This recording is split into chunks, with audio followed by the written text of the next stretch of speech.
नमस्कार, जय हिंद, जय महाराष्ट्र। दोस्तों, कैसे हैं आप? काफ़ी दिनों के बाद हम मिल रहे हैं और आप तो जानते ही हैं कि कल इस देश में जून 30 तारीख तक लॉकडाउन को अनलॉकडाउन करने की जो प्रक्रिया है उसकी शुरुआत हो गई है। ये हम सब के लिए एक खुशखबरी है, क्योंकि काफ़ी दिन से हम लोग घर पर बैठे बैठे बेजार हो गए हैं और कहीं ना कहीं लोग अपने अपने जो रोज़मर्रा का जो उनका जीवन है, जो उनका रूटीन है, उसमें जाने के लिए बहुत ज़्यादा उत्सुक है। दोस्तों, आज हम कुछ खास समस्याओं के बारे में बात करने के लिए आज यहाँ पर आए हैं। मैंने आपको बताया था कि आज हम बात करेंगे देश में बढ़ने वाली बेरोजगारी की। We will discuss the problem of unemployment. आपकी जानकारी के लिए बता दूं कि इसमें कुछ बेसिक चीज़ें जो आपको पहले जिसकी जानकारी आपको होनी चाहिए। आप जानते हैं कि इस देश में कितने लोग रोजगार में हैं, कितने लोग रोजगारी कर रहे हैं। तो मैं आपको बता दूं कि इस देश में 130 करोड़ में से लगभग 40 करोड़ और 4 या 5 लाख लोग जो है वो 2018-19 के जो रुझान है, 18-19 के जो कैलकुलेशन है, जो इकोनॉमिक्स विभाग ने दिए हुए हैं, तो इतने लोग जो है वो काम कर रहे हैं, वो व्यवसाय कर रहे हैं, वो नौकरियां कर रहे हैं और इस देश का आर्थिक जो भार है वो उसको उठा रहे हैं। लेकिन आप जानते हैं कि सिर्फ 2 ही महीने में, मार्च और अप्रैल, इस 2 महीने की अवधि में लगभग इन 40 करोड़ लोग में से 3 करोड़ जो लोग हैं वो बेरोजगार हो गए। कितनी बड़ी संख्या है ये, आप समझ रहे हैं कि इसमें लगभग 11% जो इसमें से जो बेरोजगार हुए हैं वो यूथ जो है, जिसको बोलते हैं कि युवा जो है, युवा यानी जिनकी उम्र लगभग 20 से 30 के बीच में होगी, ऐसे जो लोग हैं वो बेरोजगार हो गए हैं। अभी आप समझ सकते हैं कि कितने जो युवा हमारे हैं लगभग वो बेरोजगार आज घूम रहे हैं और इनका भविष्य क्या है। ये उनके लिए भी बहुत टेंशन वाली बात होगी, उनके परिवार के लिए भी बहुत ही, क्योंकि इनमें से बहुत सारे ऐसे होंगे जिन्होंने अपना करियर जस्ट अभी शुरू किया होगा, जो अभी जस्ट अपने पैर मजबूती से कहीं गाड़ रहे होंगे। आप समझ सकते हैं कितनी बड़ी ये संख्या है। इन 3 करोड़ बेरोजगार लोगों में जो सिर्फ 2 महीने में बेरोजगारी जिनको आई है, जो बेरोजगार हुए हैं मार्च और अप्रैल के महीने में, मई के जो रुझान है या मई के जो फिगर है इकोनॉमिकली या आर्थिक, इसमें जो बेरोजगारी मई में हुई है, इसके बारे में अभी हमको प्रॉपर या कन्फर्म जानकारी नहीं है। तो हम बात वही करेंगे जिसकी हमें कन्फर्म जानकारी है। तो मई के पहले तक लगभग 3 करोड़ जो लोग हैं, 2.7 करोड़ यानी लगभग 3 करोड़ के आसपास जो लोग हैं वो बेरोजगार हो गए। इन बेरोजगारों में कौन कौन है आप जानते हैं? इनमें सबसे पहले है मजदूर। जैसे कि आपने देखा है बहुत सारे मजदूर जो है वो अलग अलग राज्यों से अपने अपने जो उनका घर है या जो उनका गांव है वहाँ पर लौट गए। तो सबसे पहले इसमें ज़्यादा बेरोजगारी हुई है मजदूरों की। उसके बाद जो छोटे छोटे जो बिजनेस कर रहे थे, जैसे फल वाले हो गए, फूल वाले हो गए, सब्जी वाले जो हो गए, या और छोटे छोटे जो काम कर रहे थे जिसमें कम आय की लागत होती है, ऐसे सारे जो है वो इसमें बेरोजगार हुए। फिर आपको बताने के लिए मैं ज़्यादा उत्सुक हूँ ये बताने के लिए कि आईटी कंपनी जो बोलते हैं, जिसको बीपीओ हम बोलते हैं या कॉल सेंटर बोलते हैं, आपको तो मालूम है कि ज़्यादातर जो मेट्रो सिटीज़ है, जैसे बम्बई हो गई, मुंबई, जैसे मुंबई, कोलकाता, देन बेंगलोर, इन सब सिटीज़ में आईटी कंपनी जो है वो एक बूम हो रही थी। और जो बच्चा कॉलेज से ग्रेजुएशन करके निकल रहा था, जो भी बच्चा 12वीं पास करके निकल रहा था, वो हर जो पर्सन है, वो हर व्यक्ति जो है वो सीधा आईटी सेंटर की तरफ जा रहा था, आईटी कंपनीज में जा रहा था, कॉल सेंटर में नौकरियां ढूंढ रहा था। और कॉल सेंटर में उनको अच्छी पेमेंट भी मिल रही थी, अच्छा जॉब भी मिल रहा था और वो अच्छी तरह से उसमें सेट हुए थे। आज आपको जानने में ये बहुत बड़ा धक्का लगेगा ये जानकर कि इसमें ज़्यादातर जो यंग जनरेशन है या जो युवा है, ये जितने भी जो आईटी सेंटर में लगे थे या बीपीओज में लगे थे, कॉल सेंटर में, आज वो बेरोजगार हो गए और आज उनका भविष्य जो है वो अंधकार में है। क्योंकि आज की तारीख में सरकार की तरफ से ऐसी कोई भी योजनाएं जो है वो प्रक्रिया में नहीं आई है कि जिसमें इनको रोजगार की जो हामी या रोजगार की गारंटी जो है वो मिल सके। आप ये इस बात को सिर्फ सोचिए कि 11% जो है युवा वो आज बेरोजगार हो गए 2 महीने में। मई के तो अभी फिगर हमारे पास नहीं है, तो लेकिन हम समझ सकते हैं कि लगभग 20 से 30% जो युवा है वो इसमें बेरोजगार हो जाएंगे। तो इन सब लोगों को जब नौकरियां ढूंढनी है तो क्या उनको नौकरियां इमीडिएटली मिल पाएंगी? नहीं मिल पाएंगी। इसमें इंजीनियरिंग सेक्टर वाले भी बहुत है। ये बात मुझे किसी ने सुझाव में भी दिया है कि इंजीनियरिंग सेक्टर जो है उसमें भी बहुत बड़े पैमाने में जो है बेरोजगारी आई है। तो ये कितनी दुख की बात है, ये कितनी टेंशन वाली बात है उन परिवारों के लिए, क्योंकि जब बेरोजगारी होती है तो उसमें एक व्यक्ति बेरोजगार नहीं होता है, उस पूरे कुटुंब की, उस पूरे परिवार की जिम्मेदारी अगर उस व्यक्ति पर है तो वो पूरा परिवार जो है वो रास्ते पर आता है, या उस पूरे परिवार को जो है ये बहुत बहुत ही बड़ी उनके लिए समस्या हो जाती है। तो आज की तारीख में इन सब लोगों को नौकरी कहाँ पर मिलेगी?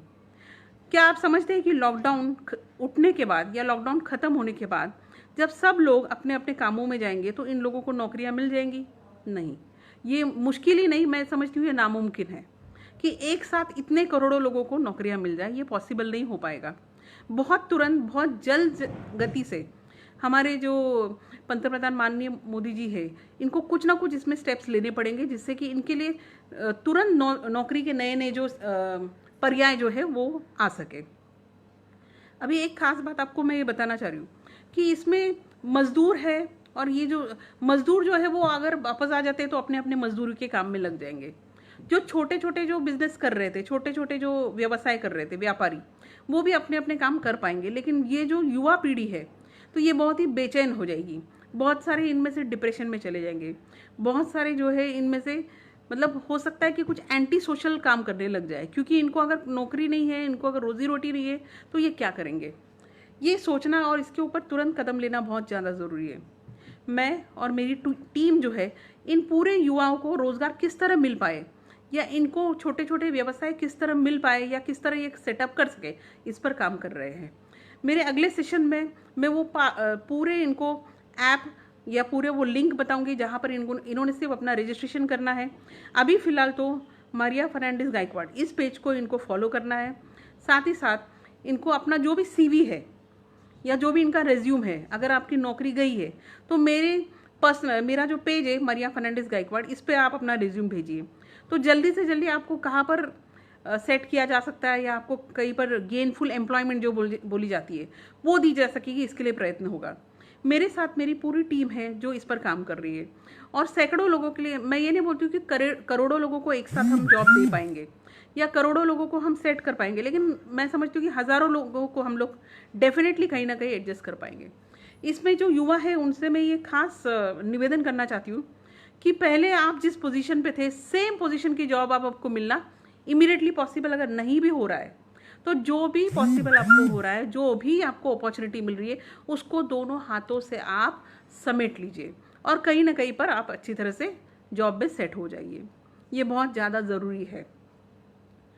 कई बार क्या होगा, आपको एडजस्टमेंट करनी पड़ेगी। कई बार आपको जो सैलरी मिल रही है उससे थोड़ा कम में आपको शायद फिर से शुरुआत करनी पड़ेगी, लेकिन शुरुआत होनी बहुत ज़्यादा ज़रूरी है। घर बैठना और डिप्रेशन का शिकार होने से अच्छा है कि आप अपनी शुरुआत करें। दूसरा एक महत्वपूर्ण विषय जो आज है वो है किसानों को लेकर। मेरे बहुत सारे किसान भाई हैं जिन्होंने कहा कि किसानों के विषय में नहीं ले रही हूँ, तो मैं आपको बताना चाह रही हूँ की मैं खुद एक किसान की बेटी हूँ। मी शेतकऱ्याची स्वतः एक मुलगी आहे। तर शेतकऱ्यांचे जे प्रश्न आहेत ते माझ्यापेक्षा जास्त कोणाला माहीत नसतील। किसानों की जो व्यथा है वो एक किसान की बेटी अच्छे से समझ सकती है। तो आज की तारीख में मैं आपको बता रही हूँ कि किसानों में क्या हो रहा है। जो लोग बेरोजगार हुए उसमें से लगभग 5 से 6% जो लोग हैं वो फिर से किसान बनने चले गए। जैसे जो मजदूर यहाँ से गए हैं गाँव की तरफ, जो युवा जो है बेरोजगार हुए, उनको भी उनके परिवार ने अब ये समझाया कि यार हमारे पास खेती है तो इस खेती में आप काम कर सकते हो। तो ये सारे लोग आज जो है वो किसान बनने चले गए हैं। तो किसानों में, किसान जो जॉब है जिसको हम जॉब समझते भी नहीं, जिसको हम एक कोई क्वालिफिकेशन समझते भी नहीं, तो इसमें 6% का इजाफा इसमें हुआ है। और आपको एक खास परिस्थिति मैं आज बताना चाहती हूँ। मेरे खास इसमें किसान भाई है अशोक महाजन जी, गढ़चिरौली से, नागपुर से, जिन्होंने मुझे वहाँ की एक परिस्थिति जो है बताई। उन्होंने वो सारी तस्वीरें मुझे भेजी, उन्होंने वो सारे डॉक्यूमेंट्स मुझे भेजे जिससे किसानों की आज की जो परिस्थिति है वो सुनकर आपके आंखों में पानी आ सकता है। जिनके यहाँ पर केले की फसल है, जिनके यहाँ पर तरबूजा लगा हुआ है, जिनके यहाँ पर अनार लगे हुए हैं, जिनके यहाँ पर आज अंगूर लगे हुए, वो सारा जो माल है, वो सारा जो फल जो है उनके खेतों में आज पड़े पड़े सड़ रहा है। क्यों? क्योंकि व्यापारी आकर वहाँ पर वो उठा के लेके जाने के लिए तैयार नहीं है। अगर वो उठा रहे हैं तो वो उनको उधारी पर लेना चाह रहे हैं कि भाई हम आपको बाद में देंगे। और एक केले का अगर एक छोटा पेड़ है, एक पौधा अगर लग रहा है जिसमें एक बार फल आता है, तो उसमें टोटल जो लागत है लगभग 75 रुपये से 80 रुपये तक की हो रही है। और मार्केट में व्यापारी आज इसको जब खरीद रहा है तो वो उसको कौड़ियों के भाव में खरीद रहा है। लगभग 1 क्विंटल की जो कीमत है आज 200 रुपये हो रही है, या 200-250, मैक्सिमम 300 रुपये की ये कीमत मिल रही है। तो आप समझ सकते हैं कि एक किसान जो है वो केले की जो फसल है वो किस लिए करेगा, वो अनार किस लिए लगाएगा, वो अंगूर किस लिए लगाएगा। सिर्फ आज ये बोल सकते हैं कि जो आम है, जैसे आप तो जानते हैं महाराष्ट्र के जो हापूस जो आम है तो वो बहुत ही फेमस है, रत्नागिरी, देवगढ़, इस तरह के। तो उनको डिमांड है और लोग उनको ले रहे हैं, या उसमें भी बहुत कमी आई है, लेकिन बाकी के जितने भी फल है वो आज खेतों में पड़े पड़े सड़ रहे हैं। और इस बारे में कैसे सरकार की जो नीतियां है, जो आज ही नहीं सालों साल से चली आ रही है, इन नीतियों को बदलने की बहुत ज़्यादा ज़रूरत है। एक तो ये जितने भी खेती के जितने भी ये फल है या और कोई भी प्रकार के जो अनाज का इसमें उपजान हो रहा है, तो उन सब का एक बीमा होना चाहिए और एक हामी भाव होना चाहिए, यानी एक फिक्स रेट होना चाहिए। जैसे हर चीज़ के लिए एक रेट जो है वो फिक्स होनी चाहिए। और अभी तक का जो हमारा जो मार्केट है, अभी तक का हमारे जो भी मार्केट के सिस्टम है, वो पूरे के पूरे जो ना ग्राहक केंद्रित है, जिसको बोलते हैं कंज्यूमर ओरिएंटेड है, कंज्यूमर सेंटर्ड है। तो बहुत ज़्यादा ज़रूरत है कि ये किसान सेंटर्ड हो जाए, ये किसान केंद्रित जो है सिस्टम होना चाहिए। व्यापारियों के लिए भी खास एक फिक्स ऐसा होना चाहिए कि भाई यही रेट पे आपको खरीदना है। आप खुद सोचिए, अगर 1 क्विंटल केला जो है अगर 200 रुपये में जा रहा है तो वो जो किसान है वो तो मर जाएगा। वो इसमें किसान खेती करने का भी उसके पास कोई मकसद नहीं रहेगा। इस बारे में आप सोचिए, ये सोचने की बात है। बहुत ज़्यादा ज़रूरी है कि जितने भी हमारे किसान भाई है उनको हमको प्रोटेक्ट करने की ज़रूरत है। बहुत बार हम लोग आज भी जब फल ले रहे हैं या कोई भी चीज़ सब्ज़ी ले रहे, तो हम जो भी हमको फल बेच रहे या ये सब्जियां बेच रहे, तो हम अगर उनसे मोल भाव कर रहे तो क्यों नहीं उस भाव में खरीदे जो भाव में दी जा रही है। इससे हमारे किसान भाइयों को बहुत फ़ायदा होगा। बहुत ज़्यादा ज़रूरी है कि ये जो श्रृंखला है जिसमें किसान, व्यापारी, ट्रेडर और ग्राहक, ये जो लंबी चेन बनती है, वहाँ पर 10 रुपये की जो चीज़ है आपकी, वो 10 रुपये की चीज़ वहाँ से 50, 50 से 100, 200 तक पहुँच जाती है। तो कहीं ना कहीं ये जो चेन है ये तोड़ने की बहुत ज़रूरत है। ज़रूरी ये है कि किसान जहाँ पर है, वो खेती जहाँ पर कर रहा है, वहीं पर जाके उसका जो माल है, जो कीमत वो बोले या जो कीमत तय हुई है उसी में उठाई जानी चाहिए। इससे बहुत ज़्यादा फ़ायदा इनको होगा। आप ये भी समझ रहे कि जो बीमा होना चाहिए वो किसानों के लिए भी होना चाहिए। और इसके अलावा समझो किसानों को आज नुकसान हो रहा है और उनका कुछ भी अगर इसमें फ़ायदा अगर हम करना चाहें तो पर क्विंटल उनके ऊपर कुछ तो इनामी रूप उनको देना चाहिए। ये सुझाव मुझे एक किसान भाई से मुझे मिला है कि अगर हम लोग 1 टन का अगर कोई प्रोडक्शन कर रहे हैं, 1 टन का अगर हमारा कोई फल या हमारी कोई सब्जी या हमारा कोई अनाज अगर, तो उसके बिहाफ में हमको कुछ इनाम राशि मिलनी चाहिए। ये तो बहुत सही है, मैं तो समझती हूँ बहुत सही है। इससे क्या होगा कि जो हमारे किसान भाई है उनको एक प्रेरणा मिलेगी कि भाई हमको और अच्छा करना है, हमें और इससे ज़्यादा अच्छा कर सकते हैं। तो बहुत ज़्यादा ज़रूरी है कि किसानों से रिलेटेड, जिनकी वजह से आज हम सबका जीवन चल रहा है, आज आप समझ रहे हैं कि हमको किन चीज़ों की ज़रूरत है। घर में हमको घर की ज़रूरत है जो हमें छत्र छाया देगा, और हमें सिर्फ खाना यानी अनाज या सब्जी या दूध, इन चीज़ों की आवश्यकता है। बाकी कोई चीज़ों की आज हमको ज़रूरत नहीं है। आज की तारीख में हमारा जो पैसा है, आज की तारीख में हमारे जो हरे नोट है वो आज कागज़ हो गए हैं, क्योंकि हम कोई भी चीज़ उनसे वो नहीं ले सकते जो हमें चाहिए, ना हमको उसकी ज़रूरत है। आप तो समझ रहे हैं कि आज 2-3 महीने जब आप घर पर बैठे हो तो इतने में आपको ये समझ में आ गया है कि हमको किन चीज़ों की ज़रूरत है। हमें कोई मॉल्स की ज़रूरत नहीं है, हमें किसी रेस्टोरेंट्स की ज़रूरत नहीं, हमें किसी डोमिनोज़ की और मैकडोनल्ड्स की हमको ज़रूरत नहीं है, हमको कोई भी जोमेटो या डिलीवरी वाले भी नहीं चाहिए। हमको सिर्फ खाने की आवश्यकता है और उसी के लिए हम सब कर रहे हैं जद्दोजहद। तो ये कहाँ से आ रहा है? ये हमारे किसानों से हमको आ रहा है। तो उनको बचाना या उनको प्रोटेक्ट करना या उनको आगे बढ़ाना बहुत ज़्यादा ज़रूरत है। मनोहर गायकवाड यहाँ पर लिख रहे हैं, होय बरोबर आहे, पण आत्ता बाजारभाव कमी होईल कारण लॉकडाऊनमध्ये बरेचसे लोक खाली झालेत, मार्केट लवकर उठण्याची शक्यता नाही आहे। मनोहरजी, तुम्ही जे सांगितलं ते बरोबरच आहे, कारण आता मार्केटची जी परिस्थिती आहे ते सगळ्यांना माहिती आहे, आपल्याला सगळ्यांना माहिती आहे। आणि खास करून जे शेतकरी भाऊ आपले आहेत तर त्यांनाही माहिती आहे की मार्केट डाऊन आहे, आणि मार्केट जेव्हा आपल्याकडे डाऊन होणार तेव्हा एकाच जागेत डाऊन होणार नाही। या देशामध्ये प्रत्येक गोष्टीचा मार्केट जो आहे तो थोड्या काळासाठी डाऊन होणार आहे। तर आपल्याला ती सुरुवातीची जी आपली जिद्द होती किंवा आपल्यामध्ये जी विल पॉवर होती, आत्मशक्ती होती की आपण काहीतरी याच्यात करू, आणि मेहनत घेऊ ना, आपण मेहनती लोक आहोत. महाराष्ट्राचे लोक तर मेहनती आहेतच, पण या अखंड भारताचे जे लोक आहेत ते खूपच मेहनती आहेत आणि आपण मेहनत करूया. थोडा हा काळ जो आहे, हा जो कठिन काळ है तो निगुन जाइल, आपल्याला मेहनत घेतल्यावर सगळं होईल. मैं ये कहना चाह रही हूँ कि ये जो समय है जहाँ पर मार्केट गिरने वाला है या मार्केट में बहुत कमी आने वाली चाहिए या बहुत उतार आने वाला है, तो ये काम तो होने ही वाला है, लेकिन हम इसके ऊपर डेफिनेटली काम कर सकते हैं और मेहनत कर सकते हैं. मेरे किसान भाई अशोक महाजन गडचिरोली नागपूर से बोल रहे.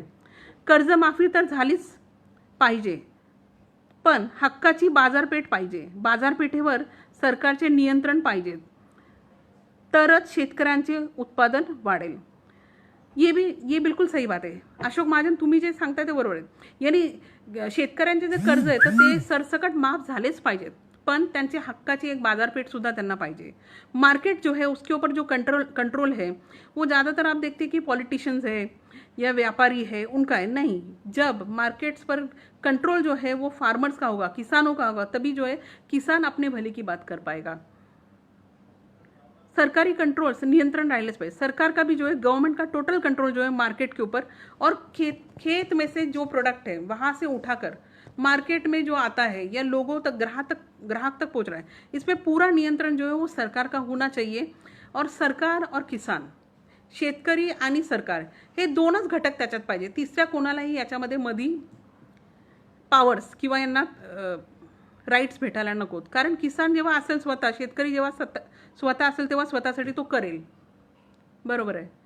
तो बहुत ज़्यादा ज़रूरी है कि यहाँ पर किसानों से रिलेटेड जितने भी पहले बनाए हुए जो नियम हैं या उनके लिए सोचकर जो बनाई गई चीज़ें थी, उनको चेंज करके नए चीज़ों को लाना. इसके लिए किसानों को इसमें प्रोएक्टिव करके उनको साथ में लेकर ही ये बात होगी. आज फिर से मैं 2 चीज़ें और बताना आपको चाह रही हूँ. युवाओं से मैं बात करने वाली हूँ कि लगभग आज 3 करोड़ की जो संख्या है बेरोजगारी की, ये आज हो रही है. ये और 1 महीने के बाद या आने वाले 1-2 महीनों में जैसे जैसे मार्केट में उतार चढ़ाव होंगे तो ये और बढ़ेंगे. तो इन सब लोगों को निराश नहीं होना है, इन सब लोगों को अपना धैर्य संभालना है. और मेरे आने वाले वीडियो में और साथ ही मेरे कमेंट सेक्शन में, मेरे पेज पर हम आपको लिंक देंगे कि जहाँ पर आप नौकरियाँ आपको मिल जाएंगी. तो आप अगर वहाँ पर रजिस्टर करते हैं, कोई चार्जेस इसमें कभी भी नहीं होंगे, कोई आपको बाद में भी इसमें चार्जेस नहीं होंगे. आप सिर्फ अपना रेस्यूम और आपसे रिलेटेड जो भी डॉक्यूमेंट्स हैं वो उसको वहाँ पुटअप करिए और विदिन मतलब 1-1.5 महीने के अंदर आपको सही जगह पे नौकरी दिलाने की हमारी जो टीम है वो प्रयत्न करेगी. आपको फॉलो करना है मेरा पेज मारिया फर्नांडिस गायकवाड. संकेत राणे यहाँ पर लिख रहे की बाजारपेठ असलीच पाहिजे, पण ते किसान ॲप ओपन केलं आहे त्याचे काय आहे आणि ते कशासाठी ओपन केलं आहे कळेल का. ठीक है, संकेत राणा यहाँ पर कहना चाह रहा है कि बाजारपेठ तो होना ही चाहिए, बाजार होना चाहिए, लेकिन ये जो किसान ऐप है इसको खोला गया है तो ये किस लिए खोला गया है. अभी संकेत जी, मैं आपसे ये कहना चाहती हूँ कि ऐसे बहुत सारे सवाल आज हम पूछते बैठ सकते हैं. हम ये पूछेंगे कि भाई आरोग्य सेतु जो है वो क्यों बनाए. हम ये पूछेंगे भाई किसान ऐप जो है वो किस लिए बनाए. हम पूछेंगे कि भाई ये जनधन योजना के जो अकाउंट है ये किस लिए. ऐसे सवाल पूछते जो है जो काम हमको करने चाहिए वो काम कोई नहीं होंगे. आज की तारीख में बहुत आसान है कि हम सरकार को टारगेट करके उसके बारे में, उसकी नीतियों के बारे में बात करेंगे या उसके बारे में हम लोग नेगेटिव बोलेंगे या सोचेंगे कि भाई यार कोई भी योजनाओं से कुछ नहीं होता. अगर ऐसा ही होता तो इतने बड़े देश में इतने बड़े लेवल की अरेंजमेंट कैसे हो रही है. तो अगर आपको लग रहा है कि ये ऐप आपका काम नहीं कर रहा है या यहाँ पर हमको कोई भी सुविधा नहीं मिल रही या ये जो चीज़ है वो किसी काम की नहीं है, तो और रास्ते ढूंढिए, रास्ते बहुत है. मनोहर गायकवाड जी आज लिख रहे की आणि दुसरी गोष्ट अशी आहे की सरकार म्हणते की भाडेकरूंनी भाडे घेऊ नका, भाडेकरांचे, पण काही सोसायट्यामध्ये फ्लॅट आहेत ते मेंटेनन्ससाठी तगादा लावतायत आणि महापालिका सुद्धा टॅक्समध्ये कपात करून नाही तर मग आमच्यासारख्या लोकांनी काय करायचं. सूट भेटली पाहिजे. सही है. मैंने अपने पिछले वीडियो में भी इस बारे में बोला था कि जितने भी लोग समझो रेंट में रह रहे तो उन सब का जो रेंट है वो माफ़ होना चाहिए इन 6 महीनों के लिए. लेकिन मैंने ये भी कहा था कि और भी जो चीज़ें हम टैक्सेस भर रहे हैं, जो भी टैक्सेस है, जो भी EMI हम भर रहे हैं, भले वो हमारे घर का लोन हो, हमारे कार का लोन हो, हमारे पर्सनल लोन हो, हमारे लाइट बिल हो, हमारे पानी के बिल हो, हमारी प्रॉपर्टी के टैक्स हो, ये सब जो है इसमें छूट कपात तो नहीं होनी चाहिए, यानी कम करके या मोरेटोरियम देके हमारा कोई हल इसमें नहीं निकलेगा। मैंने इसमें ये कहा था कि लगभग ये 6 महीना और 1 साल यानी 18 महीने जो है ये टोटल जो है ये माफ़ होना चाहिए।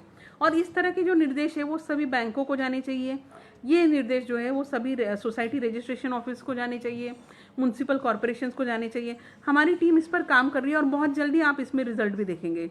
जैसे हमने और भी जो कोरोना वायरस जो है थे उसमें जो ज़्यादा बिल लग रहे थे उसके बारे में भी जो हमने आंदोलन छेड़ा था उसका रिजल्ट आपने देखा है। उसी तरह इस बात को भी हम लेंगे और जब तक ये होता नहीं है हम इस पर बिल्कुल काम करते रहेंगे। ये लेकिन इस पर क्या है, सिर्फ मैं काम कर रही हूँ, मेरा टीम काम कर रहा है, इतने से नहीं होगा। करोड़ों लोगों का देश है, इसमें अनेकों राज्य है, जिले हैं, मोहल्ले हैं, गलियाँ हैं, ग्राम पंचायत है, गांव है। तो यहाँ पर ये आवाज़ जब यहाँ से हम शुरू कर रहे हैं तो इस आवाज़ को प्रत्युत्तर में आवाज़ आनी चाहिए। जैसे यहाँ से महाराष्ट्र में बैठ के अगर मैंने आवाज़ दी है तो मेरी आवाज़ को हर स्टेट से आवाज़ जो है वो उठनी चाहिए। गौरक्षा संगठन में मेरे जितने भी भाई इस देश में हैं उन सबसे निवेदन कर रही हूँ कि जो बातें आप यहाँ सुन रहे हैं, जो आवाज़ आप यहाँ सुन रहे हैं, उस आवाज़ को आप बढ़ाइए। जिस बारे में मैं बोल रही हूँ उन सब चीज़ों के बारे में आप ट्विटर पर, आप फेसबुक पर, आप पत्र व्यवहार से अपना निवेदन जो है वो उचित जगहों पर दीजिए, तभी हम इसमें रिजल्ट हम ला पाएंगे। आज की जो परिस्थिति है दोस्तों, बहुत ही विषम परिस्थिति है, बहुत ही कठिन समय आज चल रहा है, आप देख रहे हैं। लेकिन इस कठिन समय में 2 चीज़ें हम कर सकते हैं, या तो हम बैठकर कहीं पर इस बारे में रो सकते हैं कि यार हमारा कोई नहीं है करने वाला, सरकार भी हमारे लिए कुछ नहीं कर रहे हैं और हमारा क्या होगा, या दूसरी तरफ हम वो कर सकते हैं जो हमेशा एक भारतीय करता है।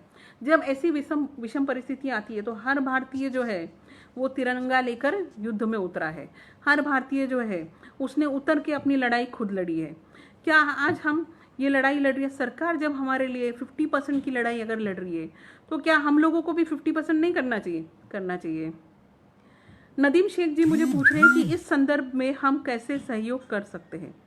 नदीम जी मुझे पर्सनल पे आप प्लीज़ कांटेक्ट करिए, इसमें क्या कर सकते हैं इस बारे में पूरी गाइडेंस मैं आपको दूंगी। आप और आपकी टीम जो है बहुत ही अच्छा काम कर रही है, लेकिन हाथ से जब हाथ मिलेंगे ना तो बहुत बड़ी ताकत ये हो जाएगी। जैसे मैंने पहले भी कहा कि अगर एक आदमी लड़ रहा है, एक आदमी आवाज़ उठा रहा है तो काम होने के चांसेस कम होते हैं या कम लेवल पे काम होंगे, लेकिन एक आवाज़ को जब हज़ारों आवाज़ें जब जुड़ती है तो बहुत बड़ा काम हो सकता है।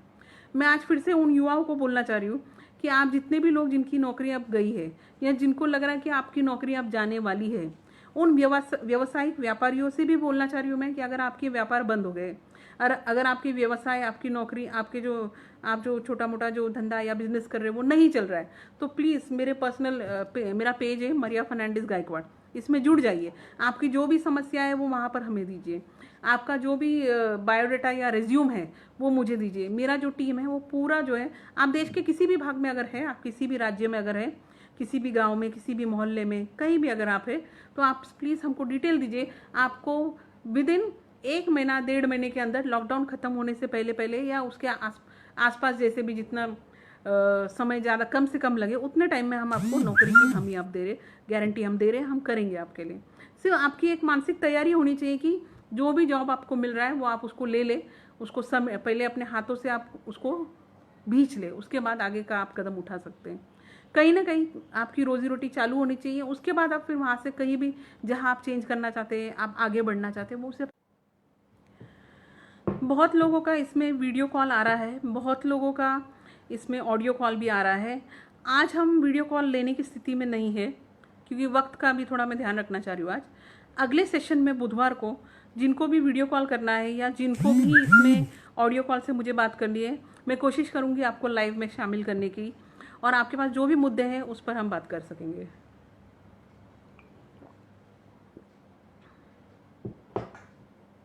दोस्तों, जिन बातों को मैंने बोला है उस पर विचार कीजिए, उसमें सोचिए, क्योंकि गंभीरता से लेने वाली ये चीज़ है, ये आराम से बैठकर सुनने वाली चीज़ नहीं है। बहुत लोगों ने मुझे अप्रिसिएट किया है, वो मेरे काम को पसंद भी कर रहे हैं।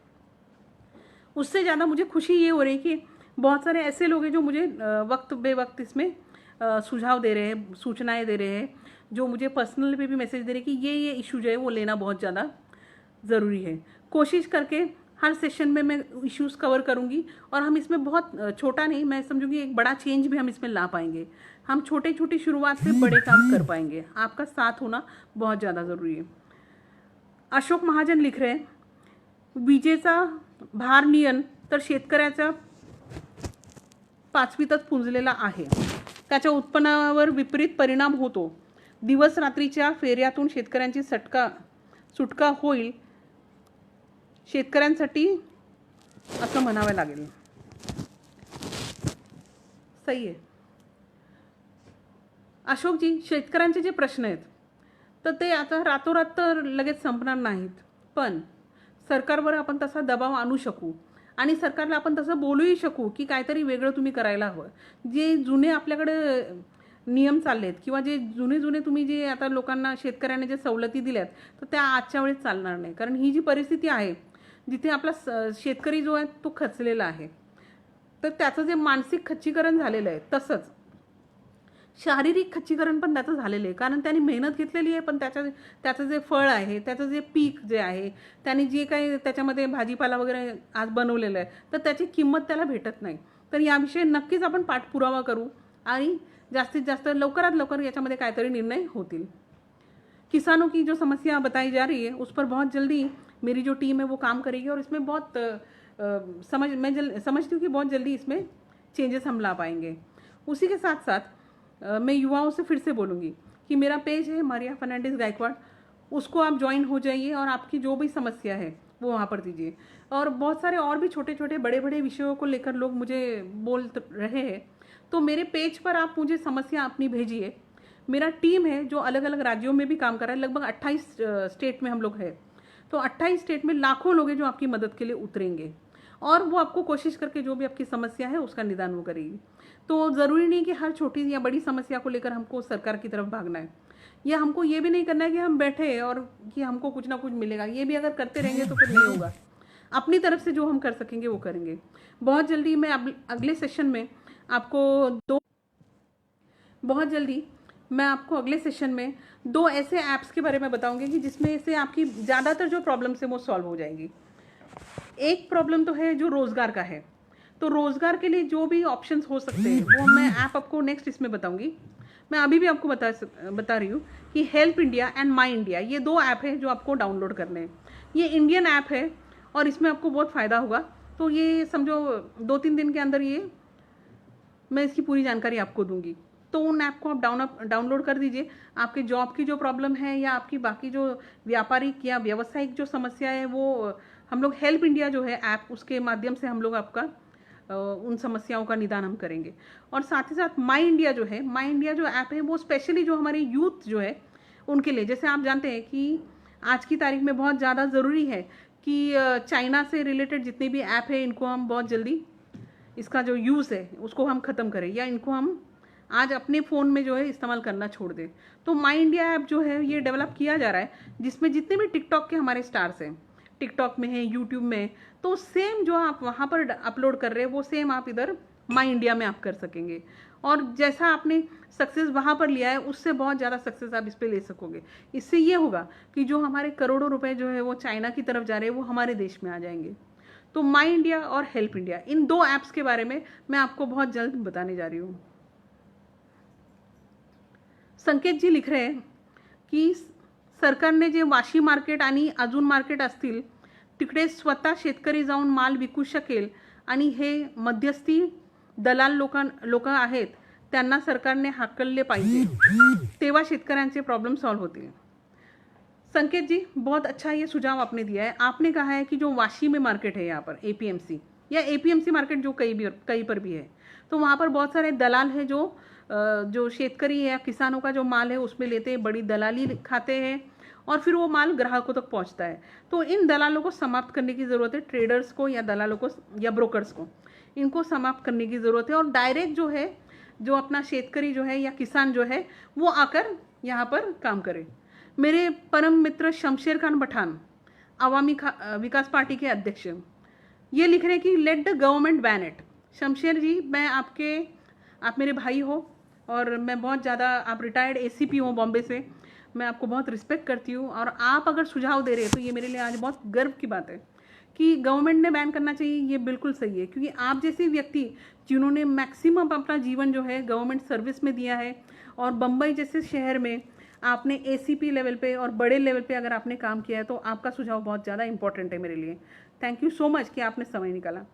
शमशेर खान पठान जी ने लिखा है कि गवर्नमेंट ने बैन करना चाहिए, ये बिल्कुल सही है। मैं इस बात से बिल्कुल आपकी सहमत हूँ कि जो भी बैन करने की बातें हो रही है, चाइना के माल की बात हो रही है या कोई भी चीज़, इन सब चीज़ को बैन करने का जो दारोमदार है या जो रिस्पॉन्सिबिलिटी है वो गवर्नमेंट लेवल पे होनी चाहिए। लेकिन अगर कोई खास रीजंस की वजह से, कोई डिप्लोमेटिक रीजंस की वजह से, कोई पॉलिटिकल रीजंस की वजह से अगर गवर्नमेंट ये ओपनली नहीं कर पा रहा है, तो हम सुजान नागरिक होते हुए, हम इस देश के रिस्पॉन्सिबल सिटीजन होते हुए भी हम ये कर सकते हैं। तो बहुत ही बिना हर चीज़ बताई जानी ज़रूरी नहीं है, हर चीज़ के लिए हमको गवर्नमेंट से ही डायरेक्शंस मिलने चाहिए, ये भी ज़रूरी नहीं है। मैं समझती हूँ कि कुछ चीज़ें जो है वो हम अपने सत्सद विवेक बुद्धि या हमारी अंतराम आत्मा को पूछकर भी हम कर सकते हैं। शमशेर पठान जी अगेन, स्वदेशी जो है वो आज का हमारा नहीं है। स्वदेशी का जो नारा है हमको बहुत सालों पहले गांधी जी देकर गए हैं। तो आज की तारीख में स्वदेशी होना, स्वदेशी बोलना, स्वदेशी रहना, स्वदेशी दिल में लेके चलना, ये बहुत ज़्यादा ज़रूरी है। तो हम अभी इस तरह के ऐप यहाँ आएंगे जो इंडिया में होंगे, तो आप जो टिकटॉक में जो अपना हुनर बता रहे हो वो माई इंडिया में आप दिखाइए। और हेल्प इंडिया में आपकी कोई भी समस्या हो, मानसिक, आपकी शारीरिक, आर्थिक, सामाजिक या किसी भी तरह की कोई समस्या है, वो आप दिल खोलकर वहाँ पर लिख सकेंगे और उसका समाधान आपको डेफिनेटली मिलेगा। मैं और मेरा टीम जो है पूरे 28-29 स्टेट्स में जो है इस पर काम कर रहे हैं।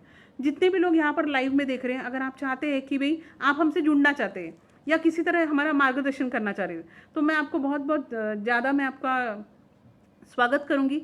I will welcome you so that you can come and guide us. बहुत समाज के बहुत अच्छे लोग जो है, एक्सपीरियंस लोग जो है, अनुभवी लोग जो है, वो आज हमें गाइड कर रहे हैं, हमारा मार्गदर्शन कर रहे हैं, इसलिए बहुत बहुत आपकी मैं आभारी हूँ। No make in India, it should be made in India. Your bang on right mister Pathan, कि there should not be a thing called make in India, made in India. Why not use everything that's made in India. कोशिश कीजिए, मुश्किल लगता है लेकिन नामुमकिन नहीं, कि बहुत सारी चीज़ें जो है हम यहाँ पर बनाएंगे नहीं, हर चीज़ वो इस्तेमाल करिए जो यहाँ की है, जो यहाँ पर बनी है, जो यहाँ की ज़मीन से हमने की है। वो चीज़ मत इस्तेमाल करिए कि जिसके लिए 2 3 अलग जगह से आई है और असेंबल करके हमको दी जा रही है। नहीं, बहुत ज़्यादा ज़रूरत है कि हम लोग आज उठकर अपने लिए चीज़ें बनाएं, अपने हाथों से। जैसे हम 2-3 महीने में अपना खाना बना रहे, अपनी ज़रूरत की हर चीज़ कर रहे, तो इस देश की भी ज़रूरत की हर चीज़ जो है वो हम मिलकर एक साथ यहाँ बना सकते हैं। बहुत जल्दी मैं इन दोनों ऐप्स की जानकारी आपको दूंगी बुधवार के सेशन में, वेडनेसडे के सेशन में। उस समय में एक और चीज़ मैंने लास्ट टाइम भी बोली थी, मैं फिर से बोलूँगी कि जैसे आज ये आवाज़ दी जा रही है कि चाइना की हर चीज़ को बैन करो, तो मैं इससे एक कदम आगे जाके ये बोलूँगी कि नेपाल के भी जितने लोग हमसे यहाँ पर आज देश में जुड़े हैं, जो हमारे यहाँ काम कर रहे हैं, उन सबको भी बाहर का रास्ता दिखाना आज ज़रूरी है। कोई भी नेपाली लोगों को आप अपने यहाँ काम पर मत रखिए, किसी भी नेपालियों को आप अपने यहाँ पर किसी भी चीज़ में इन्वॉल्व मत करिए, क्योंकि जहाँ पर ये ऐसी बात, हमारे देश के पीठ में इन्होंने खंजर आज घोपा है, जबकि हम इनको दोस्त समझ रहे थे। इनको अपने हर घर में हमने एंट्री दी हुई थी। सही है, तो आज की तारीख में कोशिश करिए कि जितने भी आउटसाइडर यहाँ पर है उन सब से हम अपना नाता तोड़ें। क्यों? क्योंकि आज हमको अपने देश के लिए, और हमारे देश में अगर मैं आपको सामने से बता रही हूँ कि 3 करोड़ लोग आज बेरोजगार हो रहे, तो क्यों नहीं इन सबको सब जगह इस्तेमाल करके हम अपना जीवन और अपने देश का उद्धार करें। नदीम जी लिख रहे हैं, सभी लोगों में राष्ट्रहित की भावना निर्माण होनी चाहिए, इसमें सभी लोगों का सहयोग जरूरी है। मैंने पिछले बार भी ये कहा था कि इस देश में हर बच्चा जो जन्म लेता है तो वो अपने दिल में भारत की शान, तिरंगे की आन और देश प्रेम, इन चीज़ों को लेकर जन्म लेता है। तो हमको कहीं से भी किसी से भी सीखने की जरूरत नहीं कि भी हम लोगों में देशभक्ति कितनी है, या हमको देशभक्ति कहाँ से सीखनी है। देशभक्ति हम में है, कूट कूट कर है, और ये कभी नहीं मिटेगी। महेश मिश्रा जी लिख रहे हैं, महाराष्ट्र में क्या लॉकडाउन हटाना चाहिए? महाराष्ट्र में लॉकडाउन क्यों हटाना चाहिए या नहीं हटाना चाहिए? देखिए, बहुत सारी चीज़ें जो है ना बड़े लेवल पर जो है वो सरकारी यंत्रणा जो है उनको तय करना चाहिए, लेकिन हम हमेशा पिंजरे में बंद तोते की तरह, कबूतर की तरह नहीं बैठ सकते। कहीं ना कहीं हमको उठ के अपनी आर्थिक व्यवस्था को संभालना ज़रूरी है। कहीं ना कहीं जैसे अभी, और ये जैसे लॉकडाउन खुल रहा है, आपको तो मालूम है ये फेज़ में हो रहा है, ऐसे नहीं कि तुरंत लॉकडाउन खुल रहा है और उससे कोई इफेक्ट होगा, ऐसा नहीं है। तो लॉकडाउन तो खुलना चाहिए और फेज़ तरीके से ये सिस्टमैटिकली होना चाहिए। और बहुत ज़्यादा इससे कोई फ़र्क नहीं पड़ता कि लॉकडाउन खुल रहा है कि नहीं खुल रहा है, फ़र्क ये पड़ेगा कि हम किस तरह का अपना आचरण कर रहे हैं। लॉकडाउन के बाद भी हमको झुंड में निकल के मार्केट में शॉपिंग के लिए नहीं जाना है, कि हमको झुंड में जाके मॉल्स में, रेस्टोरेंट में नहीं बैठना है। हमको सोशल डिस्टेंसिंग जिसको बोलते हैं, या फिजिकल डिस्टेंसिंग, ये हमको मेंटेन करना है। साथ ही साथ जो अभी हम लोग अभी इस टाइम में सीखे हैं हाइजीन के बारे में, जो हम समझे कि भाई हाथ हमको धोने हैं रेगुलरली, हम ये समझ रहे हैं कि हमको लोगों से डिस्टेंस थोड़ा मेंटेन करना है, क्यों नहीं इसको थोड़े दिन के लिए हम करें, तो बहुत अच्छा इसमें होगा।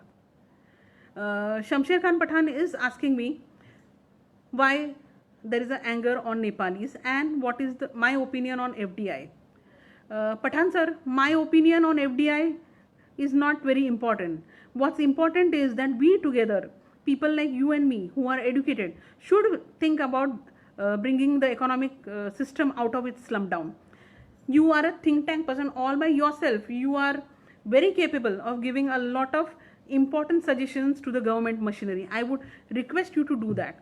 तो आप, मैं और हमारे जैसे और जितने भी लोग हैं, हम सब ने मिलकर एफडीआई हो या फार्मर्स के प्रॉब्लम हो, किसानों की समस्याएं हो, या व्यापार से संबंधित जो प्रॉब्लम है, बेरोजगारी से संबंधित जो प्रॉब्लम है, इन सब के ऊपर अगर हम काम कर सके एक साथ, और इसको रिप्रेजेंट हम करते हैं, हम गवर्नर से जाके मिले, हम प्राइम मिनिस्टर से जाके मिले इन्हीं बातों के बारे में और निवेदन देंगे, तो मुझे लगता है कि इसमें बहुत सारी चीज़ों में रास्ता निकलेगा एंड एक अच्छा सिस्टम जो है बहुत जल्दी सेट हो जाएगा। लॉकडाउन बहुत कम समय के लिए अभी और बचा है, लेकिन बहुत जल्दी एक लंबा सफ़र हमको तय करना है, लगभग 1 साल का, कि जिसमें हमको अपने आप को खड़ा करना है, हमको अपने भाइयों को खड़ा करना है, हमको अपने किसानों को खड़ा करना है, हमको हमारे मजदूर जो भाई है, हमारे जो व्यापारी जो भाई है, हमारे और क्षेत्रों में जितने भाई है, हमारी जो युवा है, इन सबको अपने पैरों में फिर से खड़े होना है। हमको फिर से ए से शुरू करना है, हमको फिर से 0 से शुरू होना है। हमारा इकोनॉमी जो है फिर से अभी जो है शिशु अवस्था में पहुंच गया है, इन्फेंसी स्टेज में, हमको वहाँ से फिर से अपने कदमों में खड़ा रहना है। ये लंबा सफ़र है, ये लंबा सफ़र जो है उसको तय करना है। तो बहुत सारे अच्छे अच्छे लोग आज जुड़े हुए हैं और मैं आपकी बहुत बहुत ज़्यादा शुक्रगुजार हूँ कि आपने समय निकाला to be in my live session and to interact with me. कोशिश करेंगे कि इस पर हम साथ काम करें। मैंने फिर से बताया कि मेरा फेसबुक पे पेज है मारिया फर्नांडिस गायकवाड़, सब लोग मुझे उस पर जुड़िए और सब लोग आपके जो भी वहाँ पर सुझाव है वो मुझे वहाँ दीजिए। अभी बहुत सारे सुझाव यहाँ पर आ रहे। Shekhar Bhavsar wants to say China product can be banned, but Nepali people are not that much bad. To avoid them, they are involved in armed forces of the country. Shekhar Bhavsar, this is not the time to think about to be sympathetic. This is not the time to think with emotion. This is the time to take very strict and firm steps where it is required. हम लोगों ने हमेशा से पाकिस्तान लेके ये एक हंगामा किया हुआ है पूरे देश में, मीडिया ने भी और बहुत सारे पॉलिटिशियंस ने भी, and we think that Pakistan is our enemy, but it's not like that. अभी के टाइम में लॉकडाउन जैसी स्थिति में जहाँ लोग घर से बाहर नहीं निकल सकते, जहाँ लाशों के ढेर हो रहे सारे देशों में, वहाँ पर हम देख रहे कि हमारा एनिमी सिर्फ एक नहीं है, वी हैव अदर एनिमीज, कि जिन्होंने हमारे ऐसे विषम परिस्थिति में हमारी पीठ में खंजर को डाला है। तो हमको बहुत ज़्यादा ज़रूरी है कि हम इमोशन से नहीं सोचें, हम वो सारे स्टेप ले कि अगर कहीं से अगर ये कहा जा रहा है कि इंडिया इज़ अ वायरस, ये बात कही गई है कि Indians are a virus, we are more dangerous than the Chinese और इटालियन और any other virus. So this, मैं पर्सनली इसको बहुत बड़ा इंसल्ट समझती हूँ। और जहाँ पर, और इंडिया का ये खास मैं बात ये बताना चाह रही हूँ कि हमारे स्वभाव में ऐसा है कि हम खुद होकर कभी भी पत्थर नहीं मारते, ये हमारा स्वभाव है, ये हम खुद होकर कभी भी झगड़ा नहीं निकालते। लेकिन जब हमसे कोई झगड़ा निकाल रहा है, जब हम पर कोई पत्थर मार रहा है, तो हम उसका प्रत्युत्तर वैसे नहीं देंगे, लेकिन कुछ तो एक्शन इसमें लेंगे। जैसे आप तो जानते हैं कि every action has got its reaction. तो we are not going extreme, but we should take steps where we give more and more opportunities to our people. हमारे लिए बहुत ज़्यादा ज़रूरी है कि हम अपने लोगों को रोज़गार दें। हमारे लिए बहुत ज़्यादा ज़रूरी है कि हमारी आर्थिक स्थिति को हम सुधारें। और इमोशंस जो है या सेंसिटिव चीज़ें जो है, इसको हम बाद में भी कर सकते हैं, लेकिन जो चीज़ें आज ज़रूरी है वो करना बहुत ज़्यादा ज़रूरी है। दोस्तों, थैंक यू वेरी मच कि आप लोगों ने समय निकाला। मैं एक खास व्यक्ति का आज यहाँ पर जिक्र करना चाहती हूँ।